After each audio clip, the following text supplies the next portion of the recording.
Welcome back to the Teach Me Academy. So good to have you join us today. Let's remember now what the Teach Me Academy is about, and in particular, Teach Me America. So this is the brand that focuses on experts, training experts, and you get a front row seat. So I take my expertise in law and business, and we combine that with special guests that are the top of their field in whatever that content may be. Today, we're very happy to have one of the top experts in public relations. Now, what does that include? It includes many things, including media training, publicity campaigns, crisis management. Lots of important things fall under public relations. So, not too much more going to be said by me because I'm not the expert in that, but I'm going to bring in the expert. And that's Mr. Jack Berkman, who's been in San Diego and other parts of our fine country for over 40 years. So nobody knows too much more than him, and he's the man. So I'm really happy to have him here today. And Jack and I are going to have a conversation to introduce you to what the course is going to be about. Now, we assume you've already watched the introduction on Jack, so I'm not going to spend too much on his background. And you've also watched the introduction on strategic takeaways. Both those are free. They're both on our site now. So this today is really me introducing Jack to you and why I believe what he knows, you need to know, and it will help your business be successful. So not more to be said here. Jack, good to see you, my friend. Hello, Michael. How are you? It's great to be here. Great. Let's sit down here and set us up in our fireside chat with no fireside. Talk to our friends here. So Jack and I have been friends a long time, okay, which doesn't matter because I wouldn't, bring him in just because we were friends. I only bring in the best. Jack's the best at what he does. So as far as I'm concerned, you're going to get a lot of knowledge out of this training. But one thing to remember with the Teach Me America and the Teach Me Academy brand is we expect you to learn. I mean, you're paying, you expect to get the best, you're going to get the best, but you got to be ready. So let's put our seatbelts on and let's hear what Jack has to say. So Jack, okay, I got a company, I'm big or I'm small. Does that matter in a public relations conversation at all? Because some of our clients are not running Microsoft, right? So a lot of them are small businesses, entrepreneurs. And does it matter to them if they have public relations involvement in their business? And where do you see the real value to having a public relations, people and plan in your company? Well, thank you, Michael. I'm so glad to be here, and thanks to the Teach Me Academy for the opportunity to do this. Michael, it really doesn't matter the size of your organization. The planning that needs to go through to execute a sound public relations plan is the same. It's just a matter of the extent and the size and the impact that you want to make. Obviously, as you cited, Apple is going to have probably a bigger campaign than a regional restaurant chain, for example. But Apple, in its public relations planning, puts in the same strategic thinking as that smaller operation would for theirs. Okay, They're essential elements. Let's stop there for a second. So you can share with the audience, strategic thinking, that's a big word. You consider strategic thinking as part of what you called your 5 pillars, right? That is correct. Tell the audience what the 5 pillars are. Let's cut back to strategic thinking in a second. The 5 pillars of success that I have outlined by no means cover every potential aspect of public relations, but they are 5 very important elements to be aware of. And I would consider strategic planning your first pillar, your second pillar, your branding of your organization, the third pillar, personal speaking presentation. How do you speak? What do you say? Where do you say it? The fourth is media training. It's awfully important to understand the techniques of media training so that you're able to get out what? Something we'll talk a lot about, your key messages. And the final one, which is the probably the scariest of them all is crisis communication. And it doesn't matter if you're a smaller organization or a larger organization, the potential for crisis and something that will dramatically disrupt your company does exist. And we're going to teach you how to deal with that so you can return to business as normal. Okay, yeah, well, crisis situations are bad, but they can also turn out to be something good. I read somewhere in the past that you had said that one thing you never do with the media is say no comment. Well, saying no comment is probably something that most companies want to do because they haven't thoroughly looked in and recognized, Michael, the problem, not reacting to the problem. That's the problem. Well, okay, so those are the R's of crisis communication. So you have 4 R's under crisis communication. We'll come back to that. Okay, so do you feel, getting back to the topic a moment ago, on strategic thinking, so that's pretty much your overall thought process of a company for all public relations? Like, all of it has to have strategic thinking. It doesn't matter what you're doing. Public relations is strategic. Well, Michael, that's the way it is today because so many of our messages need to be targeted. You know the old saying, Michael, you can throw it against the wall and hope it sticks. Yeah. But that is not the way you go about unleashing a public relations campaign. It's strategic in your thinking, your planning, the understanding of who your market is, Michael, understanding what messages will resonate with that market. Okay, so Jack, when you're talking about connecting with our audience, right, and the people that are going to take the training from us, so is there like 1 or 2 fundamental aspects of connecting with an audience that you think are most important? The essential connection, Michael, is made through key messages. Look at the camera. The essential messages are created by what we call your key messages.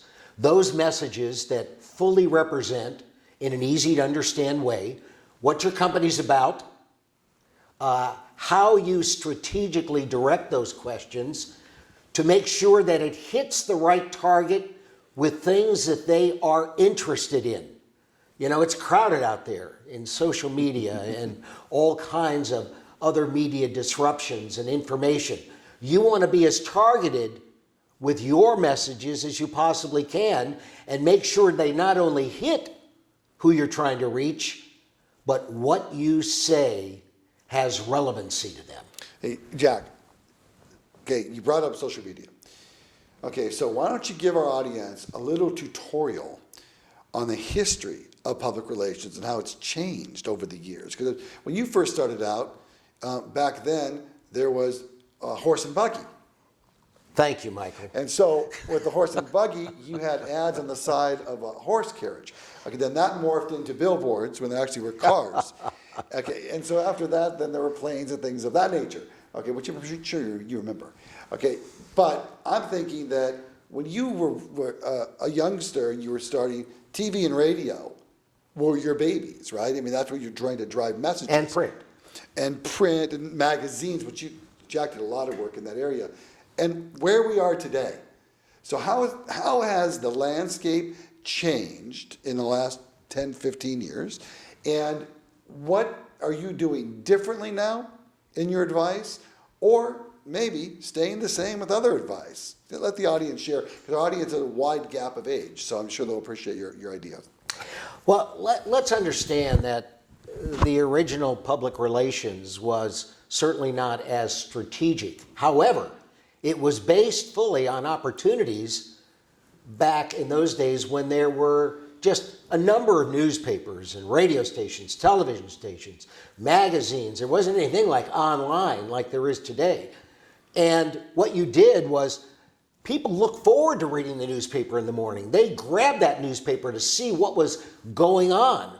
Or later on, they turned on the television and they all watched the news or listened to the radio. Those were the communications, really, vehicles that people used to gather information. And they're still around today. We call them traditional media. and those traditional media resources are still very valuable. But we add social media, digital, the internet, we're in the Wild West. I mean, communications channels are ubiquitous. It's amazing how many places you can put messages. So it makes it very crowded, and it makes it also difficult to vie for the communications attention of who you're trying to reach. So there's, Michael, you got many messages going out there into the community, into the landscape of national, international. And what you're doing is today you have to say things that will resonate and make sense to people, that connects with what their needs are. You know, this isn't about the sizzle of selling. It isn't the sizzle, it's the steak. People want to know what's in it for them. Because the most important thing that the consumer, for example, looks for, Michael, is trust. Can they trust what you're saying? Do your organizations trust what you're saying? Your clients, your vendors, your colleagues, and how about your employees?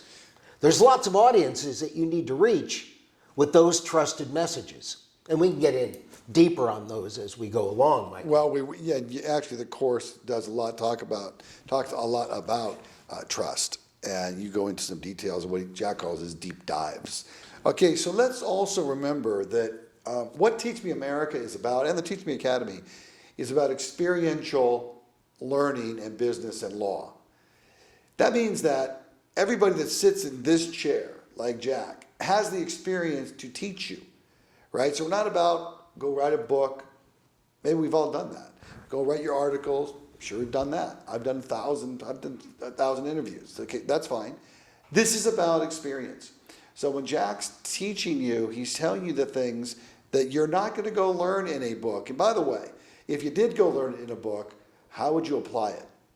You wouldn't be able to. You need to hear the advice as to how you would apply something. To tell you, oh, you need to have a key messaging. Okay, well, how are you going to do that? What are you going to do?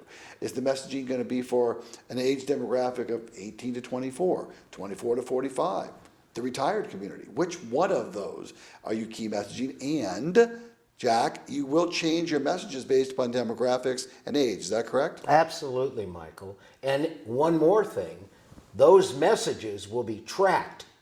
Today, you run metrics on the success of your outreach PR program digitally. How many people have I reached? How many people took what I said and moved that message into their friends or online or shared it with another group of individuals? That's what social media is. It's passing it on. And so those messages are not just stagnant. They live forever out there. And the other thing that's a little scary, we don't know if they're correct or not. We don't know if what people are saying are necessarily accurate. So there's a lot of information out there, and it can be very confusing, which leads me, Michael, to the discussion that is so important, and I don't want to leave this out. What's so important, and you never can underestimate that, is your reputation. Mm-hmm. Michael, reputation is everything. And you are today recognizing, if you haven't already, the importance of maintaining that reputation, because you are dealing with a public that is very, very finicky. And they're very selective about who they choose to do business with. So what resonates from your organization helps to build, like your branding campaign, we'll get into that, helps to build a reputation of your organization that is not entirely bulletproof, but mostly. Yeah, and the part of the big problem with that is that there's a lot of negative stuff in social media that you didn't create, right? I mean, somebody gets mad at you and decides to post something on Facebook, you're a bad guy or whatever. It may not be true. Yelp. And Yelp and Yelp is had their problems because people think they're just being paid. People go on there and say things. I mean, some of that's true for sure. I mean, but most of it's not. I mean, most of that is legitimate, good and bad. But still, in your messaging and the trust of the message, you have to stay in control of that as much as you possibly can. And one way I think is really good to do that I've focused on is in your own website development. Like, what's the message you're putting out on your site? Because you control that.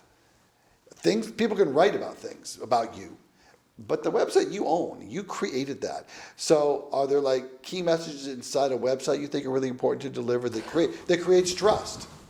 Well, the messages that you use should be in everything that people see or read. So the consistency of that messaging is so essential. Okay, I think that's a key component, is the consistency Companies of what you make say. that mistake, Michael. Okay, and how do they do that? How do you Well, think that happens? first of all, they don't establish their key messages, and they go off and they give what they think is the best representation of their organization. And if they did some research, if they did some planning, they would find out that in all likelihood, those aren't necessarily the messages that connect with their target audience. And that's what's very, very important as well. So this is Wait, let me add one more thing, Michael, because you were on a very important point. One of the things we use to overcome reputation challenges or getting that message out, a very important element are your ambassadors. Do you know what ambassadors are? They are the people that represent your organization that help carry your message.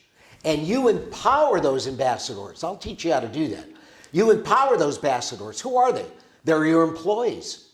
They're your vendors. They're your friends. They're your community. People you go to church with. Anybody that you interact with, your clients, customers, all those people are potential carriers of your key messages. And that is what we call third-party validation. Third-party validation is someone else saying good things about you. That's why an important major feature in a newspaper or in a television program, radio program, a big magazine feature, a cover, those things are still relevant because they provide that third-party validation of your efficacy. And that's what we're after. We're after your positioning, and if someone else wants to say you're great, we love it. Yeah, I think that's super important. I mean, and that brought you back to your traditional marketing right there, because you still want third-party press to say something good about you. It drives an audience to you also. But you also were talking earlier about the 4 R's, and you kind of segued into reaction a second ago. And so share with the audience a little bit how you don't want to be reactive when your message is out. You have a campaign, it's moving, all your publicity is around that message, and something bad happens. Somebody says something. Somebody gets sick from your product, or something happens. Back in the old days, right, with COVID. Back in those days, there were plenty of companies that did things that bad things happened. Like when Johnson & Johnson had that problem with their some people got blood clotting, etc. They're still a great company, So it's not like that made them a bad company, but that was a message they had to handle and not overreact to it. So why don't you share with the audience a little bit about how you don't overreact to something once you have your messaging developed? It's difficult in a potential crisis situation to know immediately what to do, and who to talk to, what to say is so important. And I believe that it's really, really important to follow some procedures. And when you're in a potential crisis situation, you have to recognize what you're in. You have to understand where you are in this crisis. Are you here? Are you down the road? Just the beginning? You need to recognize, because the things that you will craft, that you will say, need to correspond with that timeline. So we recognize something early on is happening, and it's not in accordance to the way we operate our company. Somebody's found something out. First of all, it's important for us to remember who we are and what we stand for. Our organization is strong. We have a successful track record. We follow the rules. We're disciplined. We have great, happy customers. All those are essential key messages, yes, but in the case of when you were talking about the medical issue with COVID back then and Johnson & Johnson, if I was sitting with Johnson & Johnson, I would be telling them, let's take a look at the extent of our problem. Where has it reached? Are there any dramatic casualties as a result of our shots? But we've done a lot of work. Johnson & Johnson has a tremendous bedrock of success in our country and internationally. And we were tested and we were approved. So there was never a non-approval of the product we used. And we went to market with a tested, proven product. Now there are some downsides. Compared to the amount of shots that we gave out, the percentage was relatively low in terms of their reaction rate. So we have to balance things. We have to keep our wits about us, and we have to stick to those messages. People may try to blindside us. We can't react to every story in the paper. We stick to our messages and our script, and that's where we take this. And we advance it, and we expand it as necessary as we go forward. But it's important that whoever is that spokesperson for those key messages is trained. So if it's the CEO or director of their medical services department, whatever the title might be, the importance of that training for that individual is absolutely required, because they need to be able to stand there and be credible. And the answers have to be those answers that will be accepted and trusted by the public. Those are really good points, Jack. I mean, and also the message has to be consistent from the CEO down to the lowest employee level of the company, because everybody is going to be talking about whatever the problem is. So you got to make sure everybody's sharing the same message. That's excellent advice. And Michael, it's important to know that the publics that are intertwined in your organization, and in the case of a large organization, there could be millions of target publics. It's important to recognize at the very beginning that those are audiences that we need to reach as well. Yeah. So those messages have to have a much bigger, broader impact of credibility. Jack, super helpful to have this conversation today. I think we're going to let Jack go now, because you guys have to get over to the course and start taking it already. I think Jack gave you enough information now. Well, you know why you need this and what you're going to get out of it. Review those strategic takeaways again also, because Jack goes into some more details as to what you're going to really be learning. So thanks, Jack. Michael, thank you so much. Appreciate it. Okay, thank you.